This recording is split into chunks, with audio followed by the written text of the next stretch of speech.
الحمد لله رب العالمين والصلاة والسلام على أشرف الأنبياء والمرسلين وعلى آله وصحبه أجمعين وبعد.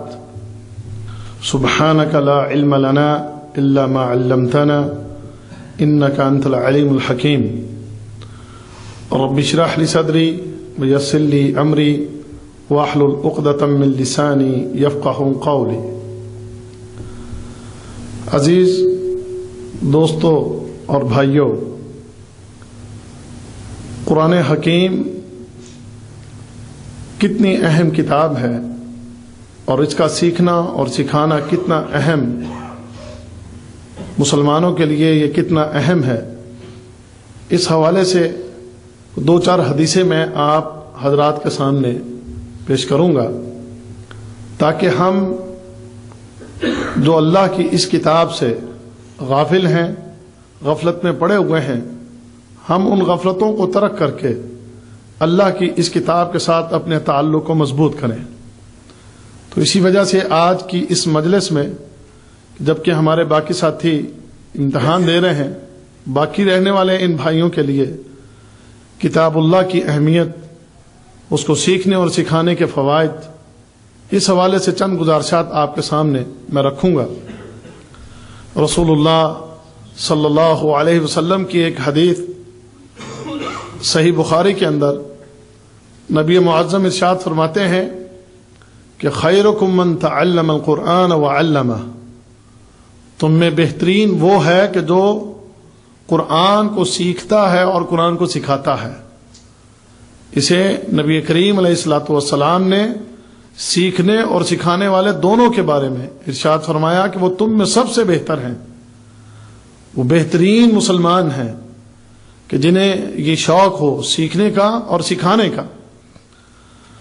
آج دنیا بنانے کے چکر میں اور دنیاوی معاملات میں بہتر سے بہتر ہونے کے لیے ہم بڑی بھاگ دوڑ کرتے ہیں، بڑی کوشش کرتے ہیں، بڑی محنت کرتے ہیں، بڑی لگن کے ساتھ ہم دن رات ایک کر دیتے ہیں. اور مقصد کیا ہوتا ہے کہ ہم بہتر سے بہتر بن جائیں. اور بہتر سے بہتر کیا؟ دنیاوی اعتبار سے. اگر میرے پاس مال کی کمی ہے تو میں مالی اعتبار سے بہتر بن جاؤں. اگر میرے پاس کوئی سٹیٹس میرا نیچا ہے تو اس کو اونچا کرنے کے لیے، اس کی بلندی کے لیے، اس کی بہتری کے لیے ہم بڑی محنت کرتے ہیں اور بڑی کوشش کرتے ہیں.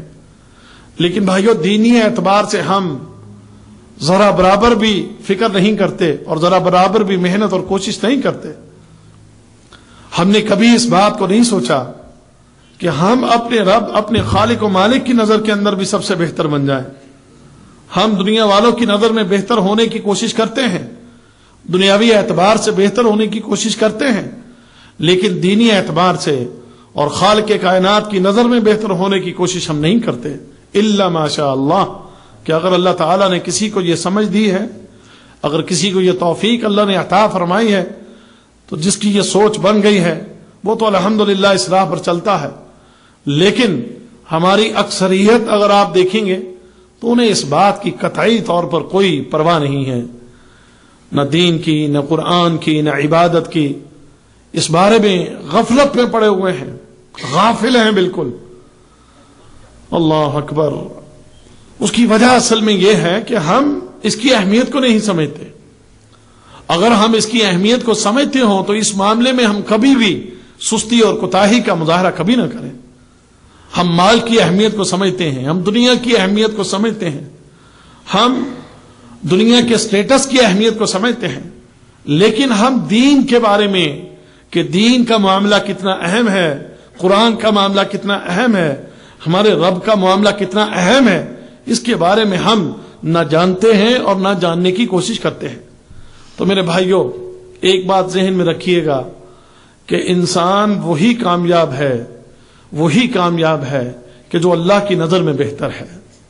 کہ جو اللہ کی نظر میں بہتر نہیں ہے وہ تباہ ہو گیا، وہ برباد ہو گیا. کامیابی صرف اس انسان کی ہے، وہی انسان دنیا و آخرت دونوں جہانوں کے اندر بلندیاں، رفعتیں، کامیابیاں اسی انسان کے نصیب ہوں گی دنیا اور آخرت دونوں جہانوں میں کہ جس نے اپنے آپ کو اللہ کے قریب کر لیا اور اپنے آپ کو اللہ کا پسندیدہ بنا لیا. تو اللہ کا پسندیدہ بننے کے لیے دنیا و آخرت کی کامیابی کے لیے میرے بھائیوں یہ اللہ کی کتاب، یہ کتاب اللہ ایک بہترین ذریعہ ہے.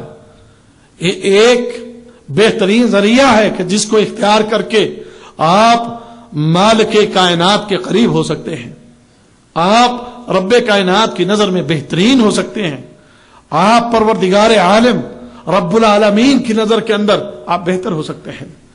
اللہ اکبر. رب العالمین، پروردگار عالم، سارے جہان کا مالک و خالق، اس کی نظر میں اگر آپ بہتر ہونا چاہتے ہیں، اگر آپ اپنے خالق و مالک کی نظر میں اپنا مقام بلند کرنا چاہتے ہیں، اگر آپ یہ چاہتے ہیں کہ آپ اپنے رب کی نظر میں بہترین ہو، تو پھر اس کتاب کے ساتھ اپنے تعلق کو مضبوط کر لیجئے. بھائیو، جو پروردگار عالم کی نظر میں بہتر ہو گیا، جو خالق کائنات کی نظر میں بہتر ہو گیا، جس کسی نے اپنے آپ کو رب العالمین کی نظر میں بہتر کر لیا، اس کے لیے یہاں بھی بہتریاں ہیں اور مرنے کے بعد بھی بہتریاں ہیں. اس لیے اللہ کے رسول صلی اللہ علیہ وسلم نے ہمیں یہ ارشاد فرمایا کہ خیرکم من تعلم القرآن وعلمہ، تم میں بہترین وہ ہیں کہ جو قرآن سیکھتے اور سکھاتے ہیں. شریعت کی نظر میں، رب کائنات کی نظر میں وہ سب سے بہتر ہے. اور اس کے لیے اگر ہم اس کے فوائد کو گننا شروع کریں، قرآن حکیم کے فوائد دینی اور شرعی اعتبار سے اور انسان کو ملنے والے فوائد، تو واللہ ہے اس کے لیے ہم کئی درس بھی کر لیں تو شاید ان فوائد کو ہم شمار نہیں کر سکتے. صرف 2-3 چیزیں میں آج آپ کے سامنے رکھتا ہوں. پہلی بات تو یہی جو حدیث میں نے آپ کے سامنے صحیح بخاری کی پڑھی ہے کہ اگر اسی میں ہم غور اور فکر کر لیں تو انسان کو اپنا سب سے عظیم فائدہ اسی حدیث کے اندر نظر آ جائے گا کہ خیرکم من تعلم القرآن وعلمہ، تم میں سب سے بہترین وہ ہے جو قرآن سیکھتا اور سکھاتا ہے. یہی ایک عظیم ترین انسان کے لیے خوشخبری ہے. لیکن مزید خوشخبریاں جو اللہ کے رسول صلی اللہ علیہ وسلم نے ہمیں سنائی ہیں، طبرانی کی ایک روایت ہے، نبی کریم علیہ الصلوۃ والسلام ارشاد فرماتے ہیں، فرمایا من غدا الی المسجد لا يريد الا ان يتعلم خيرا او يعلمه كان له كاجر حاج تاما حجته. رسول اللہ صلی اللہ علیہ وسلم ارشاد فرماتے ہیں کہ تم میں سے کوئی اللہ کے گھر کی طرف جاتا ہے اور اللہ کے گھر میں جانے کا مقصد اس کا خیر سیکھنا اور سکھانا ہے. اللہ کے گھر میں جانا اور اللہ کے گھر میں جاتے ہوئے اس کا ارادہ جو ہے وہ یہ ہے کہ میں نے نیکی سیکھنا ہے یا سکھانا ہے، تو اللہ کے نبی صلی اللہ علیہ وسلم فرماتے ہیں اس کو اللہ ایک مکمل حج کرنے کا ثواب عطا فرماتا ہے. ایک مکمل حج کرنے کا ثواب. اللہ اکبر، اللہ اکبر. یعنی اگر آپ اپنے گھر سے چلتے ہیں تو قرآن سے بڑھ کر نیکی اور کون سی ہو سکتی ہے. ہم گھر سے چلتے ہیں، آپ کا ارادہ قرآن سیکھنے کے علاوہ کچھ بھی نہیں. آپ کا ارادہ یہ ہے کہ آپ نے جا کر کلام اللہ، کتاب اللہ کو سیکھنا ہے، پڑھنا ہے. آپ نے اس خیر کے ارادے سے، اس نیکی کے ارادے سے آپ کسی اللہ کے گھر میں جمع ہوتے ہیں یا کسی ایسی مجلس میں کہ جو اللہ کے لیے سجائی گئی ہے، ان مجلسوں میں بیٹھ کے آپ اللہ کی کتاب کو سیکھتے ہیں، قرآن کو سیکھتے ہیں، یہ بڑی نیکی آپ سیکھتے ہیں. تو اللہ کی قسم کھا کے کہتا ہوں کہ نبی کریم صلی اللہ علیہ وسلم کے فرمان میں صداقت ہے، سچائی ہے. اللہ کے رسول کے فرمان میں کبھی کوئی جھوٹ نہیں ہو سکتا. آپ نے فرمایا اس طریقے سے، اس ارادے سے آنے والے بندے کے لیے ایک مکمل حج کرنے کا ثواب ہے. اب دیکھیں کہ جو مستقل طور پر باقاعدگی کے ساتھ ایسی محفلوں میں آتے ہیں، ایسی محفلوں میں آ کر بیٹھتے ہیں اور ان کا ارادہ خالصتاً اللہ کے قرآن کو سیکھنا ہے، دین کو سیکھنا ہے، شریعت کو سیکھنا ہے، تو باقاعدگی سے آنے والا بندہ کتنے حج کا ثواب جو ہے وہ جمع کر لیتا ہے. ایک مہینے کے اندر اگر وہ 10 دروس جو ہے اس کو اٹینڈ کرتا ہے. اگر آپ دیکھیں نا، میں ایک چھوٹا سا ایک واقعہ عبداللہ بن عمر رضی اللہ تعالی عنہ کا سنا کر میں بات کو آگے چلاتا ہوں کہ عبداللہ بن عمر رضی اللہ تعالی عنہ کو جب یہ پتا چلا کہ اگر کسی کا آپ جنازہ پڑھتے ہیں تو جنازہ پڑھنے سے 1 قیرات کا ثواب ہے. کتنا ثواب ہے؟ 1 قیرات کا ثواب. اور قیرات کا معنی احد پہاڑ کے برابر یا اس سے بھی بڑا. اور پھر اگر دفن کرتے تک آپ میت کے ساتھ رہتے ہیں تو آپ کو 2 قیرات کا ثواب ہے. عبداللہ بن عمر رضی اللہ تعالی عنہ نے یہ حدیث پہلی دفعہ سنی تو جب پیچھے جتنے جنازے چھوٹ گئے تو اس پر افسوس کرنے لگے. کہنے لگے کہ مجھ سے اتنے بڑے نیکی کے کام چھوٹ گئے, مجھ سے اتنی زیادہ. تھوڑے آگے ہو جائیں, آگے جگہ خالی پڑی ہے, آگے ہو جائیں, تھوڑے آگے ہو جائیں, آگے ہو جائیں. چلے بیٹھ جائیں بس بیٹھ جائیں. اگر پنکھا نہیں چاہیے تو بند کر دیں اس کو, بولے اگر کوئی پنکھے کا پرابلم ہے تو.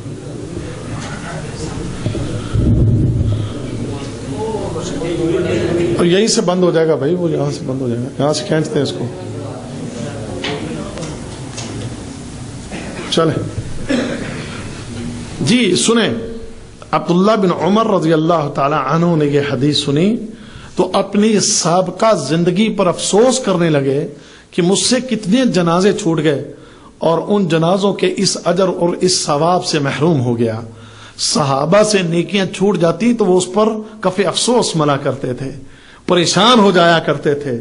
واللہ ہمارے سامنے کتنا نیکیوں کو بیان کیا جاتا ہے, نیکیوں پر ملنے والے اجر کو بیان کیا جاتا ہے, لیکن ہمیں ذرا برابر افسوس نہیں ہوتا ہے.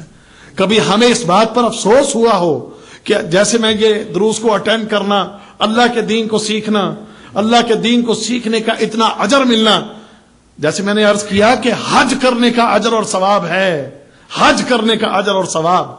ہم نے کبھی سوچا ہے اس بات کے بارے میں کہ ہم نے پیچھے کتنا اپنا نقصان کیا ہے, ہم نے کتنا اپنا خسارہ کیا ہے. ہمارا دل کبھی کرتا ہے تو درس اٹینڈ کر لیتے ہیں, اور اگر کبھی دل نہیں کرتا ہے تو ہم درسوں کو اٹینڈ نہیں کرتے. اپنے کام, اپنی مصروفیت, اپنے بیوی بچے, اپنے گھر بار, اپنے شغل میلہ, ان چیزوں کے اندر مشغول ہو کے اتنے بڑے اجر کو ہم ضائع کرتے ہیں. نہیں میرے بھائیو, واللہ یہ بہت بڑی نیکی ہے. اللہ کے دین کو سیکھنے کے لیے جمع ہونا, سکھانے والے کے لیے بھی اور سیکھنے والے کے لیے بھی. اللہ کے رسول صلی اللہ علیہ وسلم نے ارشاد فرمایا کہ مکمل حج کرنے کا ثواب حاصل ہوتا ہے, مکمل حج کرنے کا ثواب. 1 قیرات احد پہاڑ, وہ نیکی زیادہ ہے یا حج کا ثواب زیادہ ہے؟ وہ حج کا ثواب جانتے ہو کیا ہے؟ حج کا ثواب پچھلے سارے گناہوں کی معافی ہے. حج کا ثواب پچھلے سارے گناہوں کی معافی ہے. تو اگر آپ اللہ کے قرآن کو سیکھنے کے لیے مستقل طور پر, کتاب اللہ کو سیکھنے کے لیے, دین کو سیکھنے کے لیے, شریعت کو سیکھنے کے لیے باقاعدگی سے دروس میں آتے ہیں تو میرا ایمان اور یقین ہے, نبی معظم کی بات پر میرا ایمان ہے کہ آپ ہر درس پہ 1 حج کا ثواب لے کر اٹھتے ہیں اور اپنے گناہوں کو بھی بخشواتے ہیں اور اپنے گناہوں کو بھی معاف کرواتے ہیں. یہ اتنی عظیم نیکی ہے میرے بھائیوں, اتنی عظیم نیکی ہے. اللہ اکبر. پھر اسی طرح میرے بھائیوں ایک اور حدیث سنن دارمی کی, رسول اللہ صلی اللہ علیہ وسلم کیا ارشاد فرماتے ہیں, فرمایا اَيُحِبُّ أَحَدُكُمْ إِذَا أَتَى أَهْلَهُ أَن يَجِدَ 3 خَلِفَاتٍ سِمَانٍ. کیا فرمایا کہ کیا تم میں کوئی اس بات کو پسند کرتا ہے کہ جب وہ اپنے گھر واپس آئے تو اس کو گھر آتے ہی 3 موٹی تازیاں بچوں والی اونٹنیاں مل جائیں؟ تم میں سے کوئی اس بات کو پسند کرتا ہے یا نہیں کہ جب تم گھر لوٹو واپس تو گھر آتے ہی تمہیں 3 موٹی تازیاں اور بچوں والی اونٹنیاں تمہیں مل جائیں؟ کیا تم اس کو پسند کرتے ہو کہ نہیں کرتے؟ آپ کو شاید اونٹنیوں کی قدر نہ ہو. رسول اللہ صلی اللہ علیہ وسلم کا طریقہ کار یہ تھا کہ سامنے بیٹھے ہوئے لوگوں کو جو چیز پسند ہوتی اسی حساب سے اس کی اہمیت کو اجاگر کر کے اپنا جو اصل مدعا ہوتا اس کو بیان کرتے. اس لیے اب آپ کو یہ بات یوں سمجھ نہیں آئے گی, یوں سمجھ آئے گی. آپ میں سے کون ہے جو اس بات کو پسند نہ کرے کہ آپ جب گھر میں جائیں تو آپ کے گھر, آپ کے گیراج میں 3 قیمتی ترین گاڑیاں کھڑی ہوں اور نیو برانڈ ماڈل, بالکل جو ہے نا جدید ماڈل کی گاڑیاں, وہ آپ کے لیے گھر میں کھڑی ہوں، کون ہے جو آپ میں سے پسند نہیں کرے گا؟ آپ پسند نہیں کریں گے؟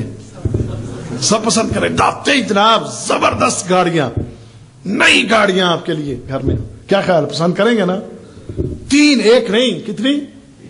اور کسی کو سائیکل ملتا ہو بندہ تو وہ نہیں چھوڑتا ہے۔ یہاں پر بات اللہ اکبر، 3 زبردست قسم کی، اللہ اکبر۔ اونٹنیوں کی قیمت یا اونٹنیوں کی اہمیت سمجھنا ہو تو ان سے پوچھے جو اونٹنیاں پالتے ہیں، انہیں اس کا شوق ہے۔ اللہ کے رسول صلی اللہ علیہ وسلم نے اونٹنی کا ہی صرف تذکرہ نہیں کیا، اس کی صحت کا اور اس کے ساتھ بچوں کا بھی تذکرہ کیا ہے۔ اس لیے کیونکہ بچوں والی اونٹنی دودھ دیتی ہے، اور موٹی تازی اونٹنی جو ہے وہ گھر والوں کے لیے زیادہ مفید ہوتی ہے۔ تو کون ہے جو اس چیز کو پسند نہ کرے؟ اب سب نے کہا، صحابہ نے، کیوں نہیں؟ تو رسول اللہ صلی اللہ علیہ وسلم نے سنیے پھر کیا ارشاد فرمایا۔ اللہ کے رسول فرماتے ہیں، اللہ کے رسول نے فرمایا قال فثلاث آیات یقرأہن احدکم خیر لہ منہن۔ اللہ کے رسول فرماتے ہیں اگر تم 3 آیتیں، صرف قرآن کی 3 آیتیں پڑھ لیتے ہو، سیکھ لیتے ہو، یہ تمہارے لیے ان 3 موٹی تازی اونٹنیوں کے مل جانے سے بہتر ہے۔ 3 آیتیں، صرف کتنی؟ صرف 3 آیتیں، صرف 3 آیتیں۔ ہم منگل اور بدھ 2 دن آیتیں سکھاتے ہیں، کتنی سکھاتے ہیں آپ کو؟ کبھی 3، کبھی 4، کبھی 5، کبھی 6، 7، 8 آیتیں۔ اگر آپ توجہ کے ساتھ آ کر اس کو سیکھیں، اگر آپ سمجھیں، اگر آپ غور اور فکر کریں، رب کعبہ کی قسم، تیرے گھر میں پڑا ہوا سارا مال، تیری جائیداد، تیرا مال و دولت، اس سب سے یہ بہتر ہے، اس سب سے یہ بہتر ہے۔ لیکن ہمیں اس کی اہمیت کا احساس، میں اس کی اہمیت کا احساس نہیں ہے، ہم جانتے نہیں۔ ہماری نظر میں مال، پیسہ، روپیہ، ڈالر، یورو، یہ بس ایک جو ہے نا دل و دماغ ادھر ہی بس پھنسا ہوا ہے کہ یہی سب سے زیادہ اہم اور سب سے زیادہ ضروری ہمارے لیے یہی ہے۔ اور کبھی کدھر کوئی تھوڑا سا بھی مالی فائدہ ملتا ہو، بندہ دوڑ کے وہاں جاتا ہے، ہو جاتا ہے کہ نہیں جاتا؟ تھوڑا سا مالی فائدہ، تھوڑا سا چند ریالوں کا فائدہ ملتا ہو تو واللہ بندہ دین کا بھی سودا کر دیتا ہے، بندہ دین کا بھی سودا کر دیتا ہے۔ تو جاؤ اس بات کو سمجھو، اپنے دماغوں میں، اپنے ذہنوں میں، اپنے دلوں میں بٹھاؤ کہ قرآن کی ایک آیت سیکھنا بھی دنیا کے ان مالوں سے بہتر ہے۔ قرآن کی ایک آیت کو سیکھنا، اللہ کے کلام کو سیکھنا، دین اسلام کو سیکھنا، تیرے لیے دنیا جہان کے سارے مال و دولت اور دنیا جہان کی ساری چمک دمک اس سے بھی زیادہ اعلیٰ و افضل ہے تیرے لیے کہ تو اللہ کے قرآن کو باقاعدگی سے سیکھ، اللہ کے دین کو باقاعدگی کے ساتھ سیکھ، شریعت اسلامیہ کو باقاعدگی کے ساتھ سیکھ، یہ تیرے لیے تمام چیزوں سے بہتر، اعلیٰ اور افضل ہے۔ اللہ اکبر۔ آئیں ایک اور حدیث سنیں آخرت کے حوالے سے۔ رسول اللہ صلی اللہ علیہ وسلم نے فرمایا قیامت کا دن ہوگا اور لوگ قیامت کے میدان میں کھڑے ہوں گے تو قیامت کے میدان میں یجیء القرآن، قرآن آ جائے گا۔ کون آ جائے گا؟ یجیء القرآن، قرآن آ جائے گا۔ اب قرآن آئے گا تو یشفع لصاحبہ، اپنے پڑھنے والے کے لیے شفاعت کرے گا، کہ جو اس کو پڑھتا تھا اس کے لیے کیا کرے گا؟ یشفع لصاحبہ، اپنے پڑھنے والے کے لیے، اپنے سیکھنے والے کے لیے یہ اس کی سفارش کرے گا، شفاعت کرے گا۔ اور شفاعت کرتے ہوئے اللہ کے رسول فرماتے ہیں، یہ قرآن کہے گا، یقول، قرآن کہے گا، یا ربی لکل عامل عمالۃ من عملہ وانی کنت امنعہ اللذۃ والنوم۔ اے اللہ، ہر عمل کرنے والے کے لیے اس کا اجر ہے، ہر عمل کرنے والے کے لیے اس کا اجر ہے۔ اے اللہ، میں وہ چیز ہوں، یعنی کتاب، اللہ کا قرآن یہ کہے گا کہ اللہ میں وہ چیز ہوں، تیرا کلام، میں تیرا کلام وہ ہوں کہ جس نے اس کو دنیا کی لذت سے اور دنیا کے اندر آرام اور راحت سے میں نے اس کو روکا تھا، یعنی معنی کیا ہے کہ مجھے سیکھنے کی وجہ سے، مجھے پڑھنے کی وجہ سے راحت، آرام، نیند، کاروبار، دنیا کی لذت بھی بعض اوقات اس کو چھوڑنا پڑتی تو چھوڑ دیا کرتا تھا۔ کیا کیا کرتا تھا؟ اب یہاں ایک نقطہ سمجھ لیں، پھر آگے چلتے ہیں. اگر ہمیں کبھی دنیا کے مال، دنیا کے کاروبار، یا کبھی نیند کا غلبہ، یا کبھی کوئی اپنے گھر بار کا چھوٹا موٹا کام ہو تو ہم کلاس چھوڑ دیتے ہیں نا؟ وہ چھوڑ دیتے ہیں کہ نہیں؟ ہم چھوڑ دیتے. ایک تو چلو کوئی کفیل کا کام ہوا، کوئی ڈیوٹی ہوئی، کوئی ہیوی قسم کی ذمہ داری آن پڑی، وہ تو ایک الگ بات ہے. لیکن اچانک کوئی بلا وجہ ہی اچانک غائب ہو جانا، کوئی چھوٹا موٹا کام پڑا، چلو چھوڑو آج کی لین جانا ہے، آج کیا پڑھنے کے لیے، ہم نے کیوں جانا ہے آج پڑھنے کے لیے، تو چھوڑو آج کو اپنا اور کو دنیا کا کام کر لیتے ہیں. نہیں، یہ نہیں، بلکہ وہ کہ جو کتاب اللہ کی وجہ سے، اللہ کے قرآن کی وجہ سے اپنے دنیا کے کام چھوڑ دیتا تھا، تو قرآن اس کی شفاعت کر رہا ہے. کہتا ہے اللہ یہ بندہ وہ بندہ ہے کہ میں تیرا کلام جب بھی اس کو روکتا تھا کہ یہ دنیا کی لذت، یہ نیند، اس کو چھوڑ اور میری طرف آ، تو یہ میری بات کو مان لیا کرتا تھا. لہذا اے میرے رب، اے میرے خالق و مالک، فاکرمہ، اے اللہ اس کا اکرام فرما، اے اللہ اس کو عزت دے. کون کہہ رہا ہے؟ قرآن کہہ رہا ہے. فاکرمہ، اے اللہ اس کو عزت دے، اس کو رفعت دے، اس کو بلندی دے. یہ قرآن سفارش کر رہا ہے. تو دیکھیے پھر اللہ کے رسول صلی اللہ علیہ وسلم فرماتے ہیں کہ پھر اس سے کہا جائے گا، فیقال، کہا جائے گا پھر اس سے، ابسط یمینک، اس سے کہا جائے گا کہ اپنا دایاں ہاتھ پھیلا. اس آدمی سے کیا کہا جائے گا کہ اپنا دایاں ہاتھ پھیلا. فتملأ من رضوان اللہ، اس کے دائیں ہاتھ کو اللہ کی رضا سے بھر دیا جائے گا. اچھا، اب پھر مل گیا، قرآن نے شفاعت کی، اللہ نے اس کے دائیں ہاتھ کو اپنی رضا سے بھر دیا. لیکن قرآن نے ابھی بس نہیں کی. قرآن پھر سفارش کرتا ہے، پھر کہتا ہے اللہ رب العزت، پھر کہتا ہے ثم یقال، پھر کہا جاتا ہے ابسط شمالک فتملأ من رضوان اللہ، اپنے بائیں ہاتھ کو پھیلا. وہ بائیں ہاتھ کو پھیلاتا ہے، اسے بھی اللہ کی رضا سے بھر دیا جاتا ہے. اس کا دایاں ہاتھ، اس کا بایاں ہاتھ اللہ کی رضا سے بھر دیا جاتا ہے. پھر کہا وَيُكْسَى كِسْوَةَ الْكَرَامَةِ، پھر اس کو اکرام کا لباس پہنایا جاتا ہے، پھر اس کو عزت والا لباس پہنایا جاتا ہے. اور پھر فرمایا وَيُحَلَّ حِلْيَةِ الْكَرَامَةِ، اور اس کو عزت کا زیور پہنایا جاتا ہے. وَيُلْبَسُ تَاجَ الْكَرَامَةِ، اور عزت کا تاج پہنایا جاتا ہے. عزت افزائیاں ہو رہی ہیں کس کی شفاعت کی وجہ سے؟ قرآن کی شفاعت کی وجہ سے. کہ قرآن کی سفارش، کہ جس کے بارے میں آتا ہے کہ جو قبول کی جائے گی. قرآن جس کے بارے میں بھی سفارش کرے گا، قرآن کی سفارش، کیونکہ قرآن ایسے نتھو فتو ولد خیرہ کی ہر بندے کی نہیں کرے گا. کس کی کرے گا؟ لصاحبہ ہی، اپنے پڑھنے والے، سیکھنے والے، سمجھنے والے اور اس پر عمل کرنے والے. جس نے اپنے آپ کو اس قرآن کے ساتھ جوڑا ہے، جس نے اپنے تعلق کو اس قرآن سے مضبوط کیا ہے، واللہ رب کعبہ کی قسم کہ یہ قرآن اس کو جہنم میں نہیں جانے دے گا. انشاءاللہ یہ قرآن اس کو جہنم میں نہیں جانے دے گا. اللہ اکبر. لہذا اللہ کے رسول صلی اللہ علیہ وسلم فرماتے ہیں یہ شفاعت کرے گا. شفاعت کی وجہ سے اللہ تعالیٰ اس بندے کے دائیں ہاتھ کو، اس کے بائیں ہاتھ کو اپنی رضا سے بھر دے گا. پھر اس کو اکرام کا، عزت کا لباس پہنائے گا. پھر اس کے سر پر عزت کا تاج، اس کے سر کے اوپر عزت کا تاج سجائے گا. ایک اور حدیث سنیے. رسول اللہ صلی اللہ علیہ وسلم فرماتے ہیں القرآن یشفع لصاحبہ، قرآن اپنے پڑھنے والے کے لیے شفاعت کرے گا، سفارش کرے گا. تو اس کی جب یہ سفارش کرے گا تو فرمایا فیکسا حلت الکرامہ، پھر اس کو اکرام کا زیور پہنایا جائے گا. جب اس کو عزت کا زیور پہنا دیا گیا تو اس کے بعد مزید قرآن سفارش کرے گا. قرآن کیا کہے گا؟ ثم یقول رب زدہ، قرآن کہے گا اللہ مزید اضافہ کر. عزت کا اس کو زیور پہنایا تو آگے مزید قرآن سفارش کرتا ہے، کہتا رب فزد ہو، اے اللہ اور اس کے لیے، اے اللہ اس کے لیے، رب زد ہو اس کے لیے اور بڑا. تو اللہ فرماتے ہیں، اللہ کے رسول فرماتے ہیں فیکسا تاج الکرامہ، پھر اس کو عزت کا تاج پہنایا جائے گا. اب تاج پہنا دیا گیا. قال فیقول رب زد ہو، ابھی قرآن مزید سفارشیں کر رہا ہے.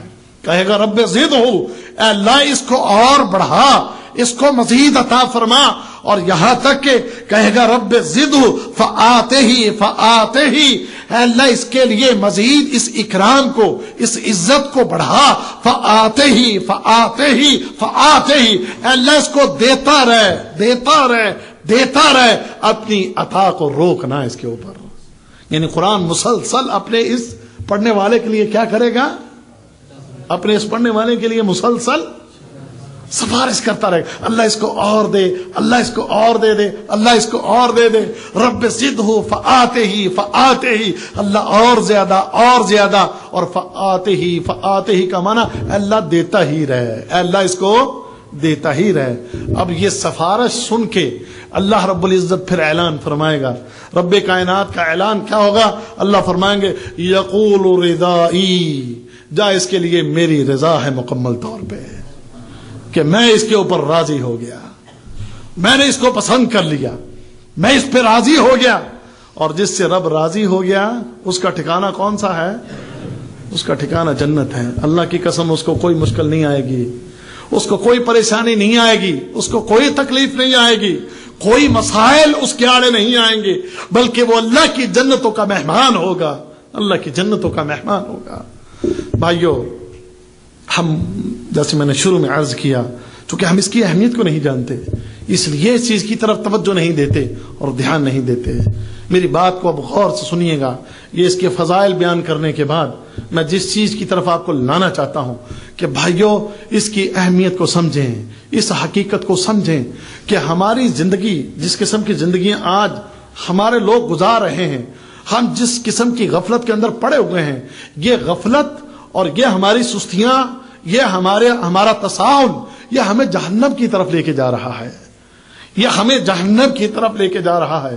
ہمارا ہر اٹھتا ہوا، غفلت کی وجہ سے اٹھتا ہوا ہر قدم وہ جنت کی طرف نہیں بلکہ وہ جہنم کی طرف جا رہا ہے، وہ جہنم کی آگ کی طرف جا رہا ہے، ہم تباہی اور بربادی کی طرف جا رہے ہیں۔ میرے بھائیو، اس سے پہلے کہ ہماری یہ جان نکل جائے اور جہنم کے گڑھے کے اندر ہم پہنچ جائیں، اس سے پہلے کہ یہ وقت آئے، اپنی اصلاح کر لیجئے، اپنے آپ کو درست کر لیجئے، اپنی غلطیوں کو ٹھیک کر لیجئے، اس قرآن کے ساتھ اپنے تعلق کو مضبوط کر لیجئے، قرآن کی تعلیم کے ساتھ، شریعت کے ساتھ اپنے تعلق کو مضبوط کر لیجئے۔ آج ہمیں یہ باتیں سمجھ نہیں آتی، الا ماشاء اللہ، مگر شریعت اس بات کو سمجھنے سے بالکل قاصر ہے۔ نہیں، آپ سمجھیں، جو یہاں آتے ہو، پڑھتے ہو، سنتے ہو، دروس میں بیٹھتے ہو، اس کی اہمیت کو اپنے دل و دماغ میں بٹھا کر باقاعدگی کے ساتھ ان کلاسوں کے ساتھ، ان دروس کے ساتھ، اس تعلیم کے ساتھ اپنے آپ کو جوڑ لیں آپ اس کے ساتھ اپنے آپ کو پکا جوڑ لیں، مگر نہ یہ بات ذہن میں رکھیں، رب کائنات کا پھر اس سے، دین سے، شریعت سے دور رہنے والوں کے لیے یہ اعلان ہے کہ وَمَنْ أَعْرَضَ عَنْ ذِكْرِي فَإِنَّ لَهُ مَعِيشَةً ضَنْكًا وَنَحْشُرُهُ يَوْمَ الْقِيَامَةِ أَعْمَىٰ۔ اللہ کیا فرماتے ہیں کہ جو ہمارے اس ذکر سے، ہمارے اس دین سے، ہمارے اس قرآن سے، ہمارے اس کلام سے جو دور ہے، اللہ کیا فرماتے ہیں کہ ہم اس کی معیشت کو، اس کی زندگی کو ہم تنگ کر کے رکھ دیں گے، اور قیامت کا دن اس کو اندھا کر کے کھڑا کریں گے، قیامت کے دن اندھا کر کے کھڑا کریں گے۔ اور جب قیامت کے دن اندھا کر کے کھڑا کیا جائے گا تو یہ کہے گا، یہ انسان اللہ سے کہے گا لما حشرتنی اعمی، اللہ تو نے مجھے اندھا کر کے کیوں کھڑا کیا ہے؟ وقد كنت بصیرا، دنیا میں تو میری آنکھیں، دنیا میں تو میں دیکھتا تھا، دنیا میں تو میری نظریں کام کرتی تھیں۔ اے اللہ لما حشرتنی اعمی، اے اللہ تو نے مجھے اندھا کیوں کر دیا ہے؟ اے اللہ میری آنکھیں کام کیوں نہیں کر رہی، میری آنکھیں کیوں نہیں دیکھ رہی، میری نظروں کے سامنے یہ اندھیرا کس وجہ سے ہے؟ اللہ سے پوچھے گا، سوال کرے گا۔ پھر رب کائنات کیا ارشاد فرمائیں گے؟ اللہ تعالیٰ فرمائیں گے كَذَلِكَ أَتَتْكَ آيَاتُنَا فَنَسِيتَهَا وَكَذَلِكَ الْيَوْمَ تُنْسَىٰ، تیرے پاس میری آیتیں آئیں، تیرے پاس میرا کلام آیا، تیرے پاس میری کتاب آئی، بدبخت تو نے اس سے منہ پھیر لیا، بدبخت تو نے اس کو بھلا دیا، بدبخت تیرا اس کے ساتھ کوئی تعلق نہیں تھا، جا آج ہم نے بھی تجھے بھلا دیا، جا آج ہم نے بھی تجھے چھوڑ دیا، جا آج ہمارا تیرے ساتھ کوئی تعلق نہیں۔ اب ایسا بندہ کہ جس کا کلام اللہ سے، کتاب اللہ سے، شرع اللہ سے جس کا تعلق نہیں، واللہ اس کا معاملہ بڑا خوفناک ہے، اس کا معاملہ انتہائی خوفناک ہے۔ دنیا کی زندگی بھی تنگ ہے اور مرنے کے بعد کی زندگی بھی اس کے لیے تباہی اور بربادی کا سبب ہے۔ ہم کیا سمجھتے ہیں، ہمارے ذہن کیا بن چکے ہیں، اور کوئی بات نہیں، مر جائیں گے، پیچھے سے پارسل کرنے والے بیٹھے ہیں نا، قرآن خوانیاں کروا لیں گے۔ ہمارے پاس مدرسے ہیں، مدرسوں کے اندر پیسے لے کر قرآن پڑھنے والے لوگ ہیں کہ جب ہم مریں گے تو ہمارے مرنے کے بعد ہمارے لیے پیچھے سے پارسل آئیں گے، پیچھے سے قرآن خوانیاں آ جائیں گی۔ واللہ یہ قرآن خوانیاں تمہارے یہ پیچھے سے بھیجے ہوئے پارسل اس مرنے والے کے کسی کام آنے والے نہیں ہیں۔ یہ ہماری بھول بھلیاں، یہ ہماری اپنی سوچ اور فکر ہے، یہ ہمارا نظریہ ہے۔ محمد کریم صلی اللہ علیہ وسلم سے یہ باتیں ثابت نہیں ہیں، یہ باتیں ثابت نہیں ہیں۔ ہم یہی سمجھتے ہیں کہ بس ٹھیک ہے، پیچھے قرآن خوانی ہو جائے گی، ہمارا کام چل جائے گا۔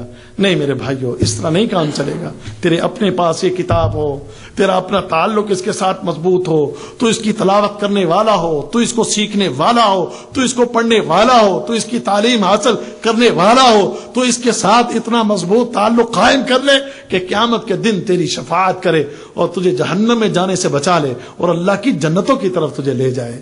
اس حساب سے اس کے ساتھ اپنے تعلق کو مضبوط کریں، اس سے اپنے تعلق کو مضبوط کریں بھائیو، اس سے اپنے تعلق کو مضبوط کریں۔ اللہ کی قسم صحابہ کرام صبح دوپہر شام جب بھی فرصت کے لمحات ہوتے اس کتاب کو پڑھتے رہتے، اس میں غور اور فکر کرتے رہتے۔ مہینے کے اندر، ایک مہینے کے اندر 3 قرآن، 4 قرآن، 5 مرتبہ اللہ کی اس کتاب کو وہ ختم کر لیا کرتے تھے۔ اور بعض صحابہ کرام 3 دن کے اندر اس کتاب کو پڑھ لیا کرتے تھے اور بار بار اس کا مطالعہ کرتے رہتے، بار بار اس کو پڑھتے رہتے، بار بار اس کو پڑھتے، اور پڑھتے ان کی آنکھوں سے آنسو جاری ہو جایا کرتے تھے۔ پڑھتے ہوئے اللہ کا ڈر، اللہ کا خوف، خشیت الہی ان کے دل و دماغ پر طاری ہوا کرتی تھی۔ اللہ کی کتاب کے ساتھ اتنا مضبوط ان کا تعلق تھا۔ اور پھر یہی تو وجہ تھی کہ اللہ کی کتاب سے جب ان کا تعلق اتنا مضبوط تھا تو اللہ نے دنیا میں کتنی عزتیں ان کو عطا فرمائی، دنیا میں کتنے اعلیٰ ترین مقام ان کو عطا فرمائے۔ اور پھر اس کے بعد بھی اللہ کے فضل سے مرنے کے بعد بھی یہ وہ ہستیاں ہیں جن کے لیے اللہ کے اعلان ہے کہ رضی اللہ عنہم ورضوا عنہ، یہ وہ لوگ ہیں کہ جن سے اللہ راضی اور یہ اللہ سے راضی ہیں۔ اللہ ان سے راضی اور یہ اللہ سے راضی ہیں۔ اس کو کھوئے نہ، اس وقت کو ضائع نہ کریں میرے بھائیوں، اس سے دور نہ رہیں، اس کتاب کے ساتھ جڑیں، اس کو سیکھیں سمجھیں تاکہ اللہ تم سے بھی راضی ہو جائے، تاکہ اللہ تمہارے لیے بھی اس بات کا اعلان کر دے کہ یہ میرا محبوب بندہ ہے، میرا پسندیدہ بندہ ہے، اس پر میری رحمت، میرا فضل و کرم اس کے لیے عام ہے، دنیا میں بھی اور مرنے کے بعد بھی۔ لیکن کس شکل میں؟ کہ جب ہم اس کے ساتھ صحیح معنوں کے اندر اپنے تعلق کو مضبوط کریں گے۔ تو میں یہ دعوت آپ کو دیتا ہوں آج کے اس درس کے اندر کہ بھائیو اپنی سستیوں کو ترک کر دیں۔ ایک تو کوشش کریں کہ ہر روز اس کی تلاوت کریں، ہر روز اس کی تلاوت کریں۔ اور دوسری جو بات میں آپ سے کہنا چاہتا ہوں وہ یہ کہ جتنا یہاں میں آپ کو پڑھا دیتا ہوں، ایک پیپر میں آپ کو لکھ کر دیتا ہوں، اس کے اوپر ترجمہ کر کے دیتا ہوں میں آپ کو، اور بھائیو اس پیپر کو اپنے پاس رکھا کرو۔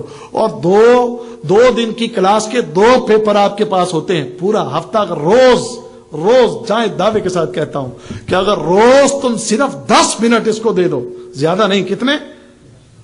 اور بھائی جو پڑھنا لکھنا جانتے، جو پڑھے لکھے نہیں وہ تو چلو ان سے میں یہی کہوں گا کہ وہ بھی کوشش کرے سیکھنے کی، لیکن جو پڑھے لکھے ہیں ان سے میں یہ بات کہتا ہوں کہ اگر آپ ان 2 پیپرز کو، ٹوٹل 10 آیتیں ہوں گی، 20 آیتیں ہوں گی، ان 20 آیتوں کو اگر زیادہ نہیں روزانہ کے اگر تم 10 منٹ دو تو تمہیں یہ قرآن کا ترجمہ یاد ہو جائے۔ ہو سکتا کہ نہیں ہو سکتا؟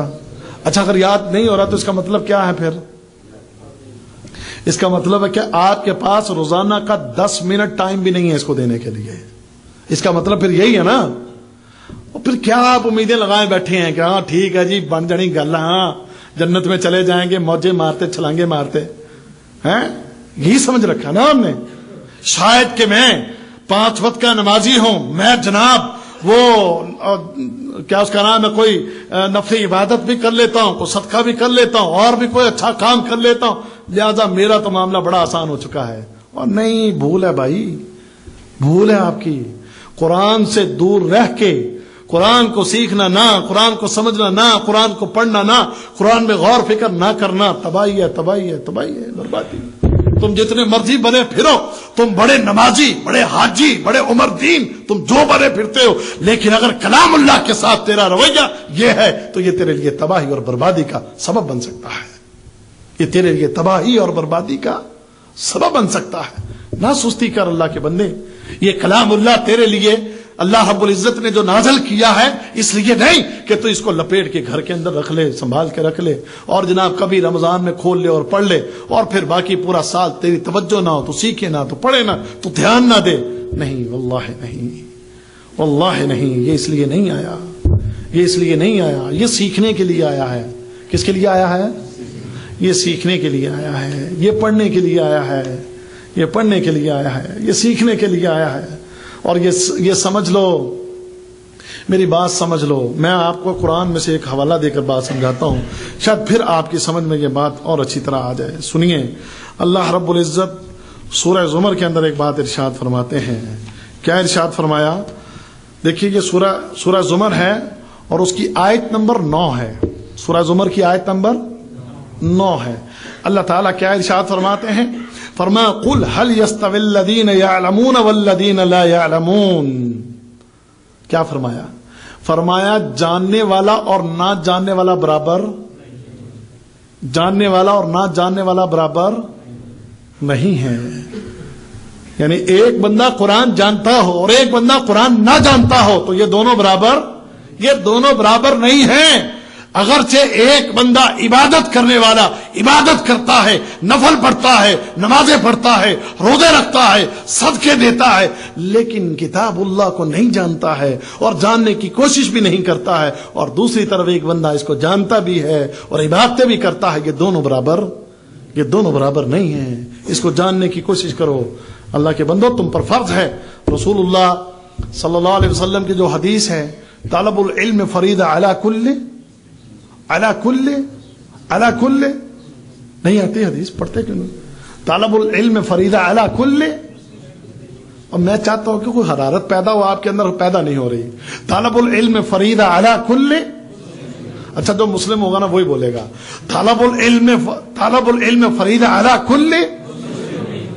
اب سارے مسلم ہیں. طالب العلم فریضہ علی کل مسلم ہے نا؟ اعلان کر دیا نا آپ نے، ہے نا مسلم؟ تو پھر اس حکم کو بھی سمجھو، تم پر فرض ہے، تمہیں جاننا چاہیے. اگر تمہیں قرآن پڑھنا نہیں آتا تو قرآن پڑھنا سیکھو. اب بات ترتیب سمجھو کہ اگر تمہیں قرآن پڑھنا نہیں آتا تو کیا کرو، اور قرآن نہیں پڑھنا آتا تو کیا کرو؟ پڑھنا سیکھو. اچھا، اب اگر تمہیں پڑھنا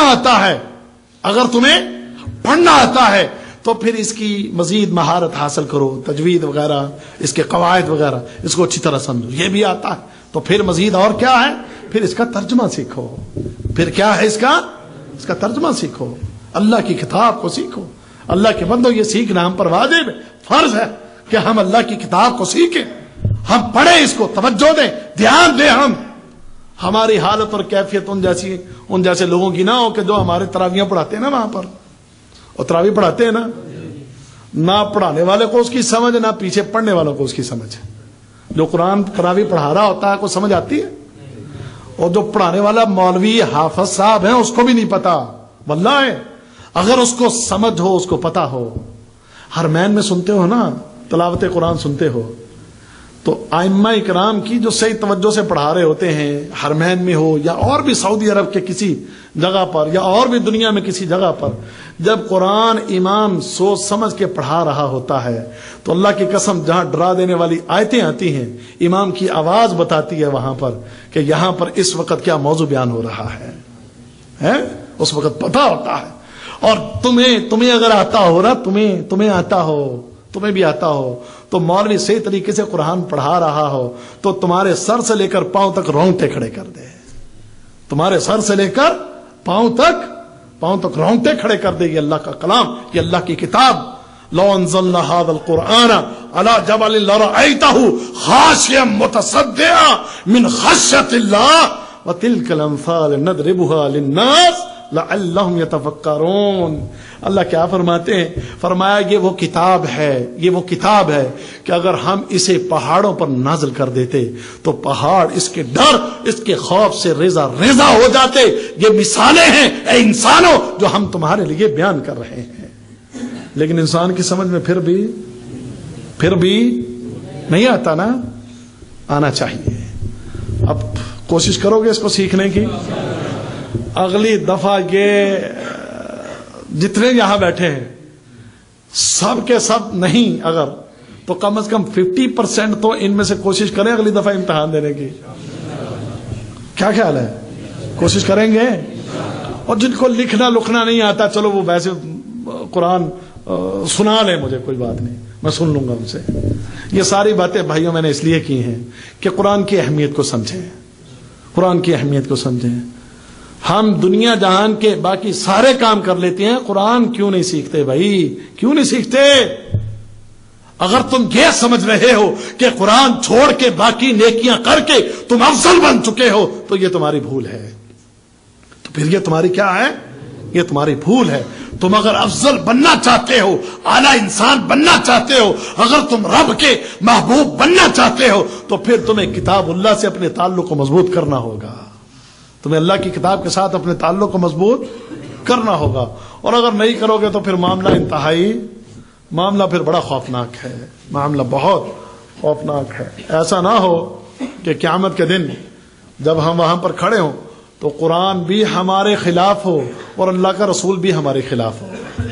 قرآن بھی ہمارے خلاف ہو اور اللہ کا رسول بھی. اور سورۃ الفرقان میں آیا نا, وقال الرسول یا ربی ان قوم اتخذوا هذا القرآن مہجورا.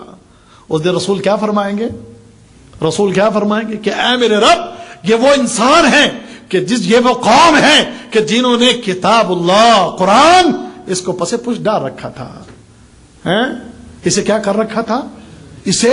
اسے پس پش ڈال رکھا تھا, اس کو چھوڑ رکھا تھا. میری یہ قوم, اے اللہ. کہتے ہیں کہ رسول اللہ صلی اللہ علیہ وسلم کہتے کہ ٹھیک ہے, حدیث ہے, اللہ کے رسول کا فرمان ہے. اللہ نے قرآن میں بھی مقام محمود دینے کا وعدہ کیا ہے کہ قیامت کے دن اللہ کے رسول صلی اللہ علیہ وسلم سفارش کریں گے, شافع محشر ہیں, محشر کے میدان میں شفاعت کریں گے. لیکن اگر اللہ کے رسول صلی اللہ علیہ وسلم خلاف کھڑے ہو جائیں گے تو پھر اللہ کے رسول صلی اللہ علیہ وسلم شفاعت کرنے کی بجائے اگر مدعی بن کے وہاں پر کھڑے ہو جائیں گے تو پھر تو قرآن چھوڑنے والا ایسا انسان ایسا بدبخت ہے کہ اللہ کا رسول اس کے لیے شفاعت نہیں بلکہ اس کے خلاف گواہی دے رہا ہوگا. اللہ کا رسول اس کے خلاف کیا ہے؟ اس کے خلاف گواہی دے رہا ہوگا. اور ایک حدیث میں رسول اللہ صلی اللہ علیہ وسلم نے فرمایا نا قرآن کو کہ یہ قرآن جو ہے, یہ قرآن اس کے ساتھ ایسا اپنا تعلق بنا لو کہ یہ تمہارے لیے قیامت کے دن تمہارے لیے حجت بن جائے.